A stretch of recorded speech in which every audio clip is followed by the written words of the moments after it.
Thokozani bogogo emakhosini siyabingelela ungwane ekatela emnyama phansi komhlebelengane.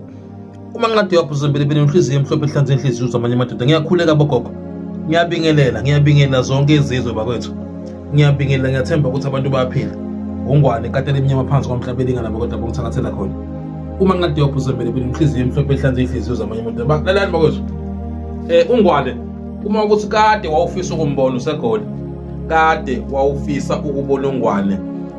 Wena ulapha endaweni yaseGoli. Lalela, ungwane uzoba seGoli ungwane kusukela ngomhla ka25 March ngizobe sengikhona eGoli bakwethu. Ngizobe ngitholakala lapha endaweni yaseMidrand bakwethu. Mawungena ngapha eindaweni zako Thembisa, abantu baseThembisa eMidrand. Ngizobe ngiseduze lapho kulezo indawo bakwethu. Ngizobe ngitholakala khona from 24/7.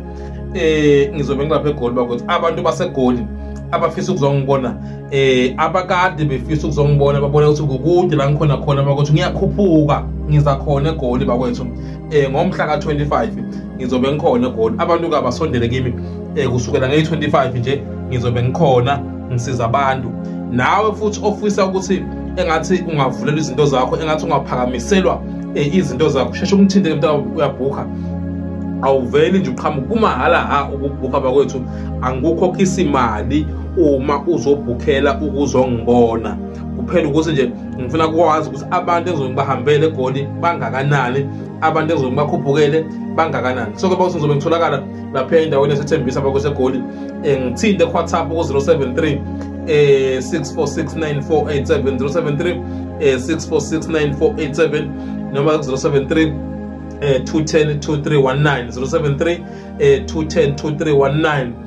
Ubhuke usho ukuthi mkhulu, nami ngiyafisa ukukubona uma ufika ngapha kwelakithi eGoli.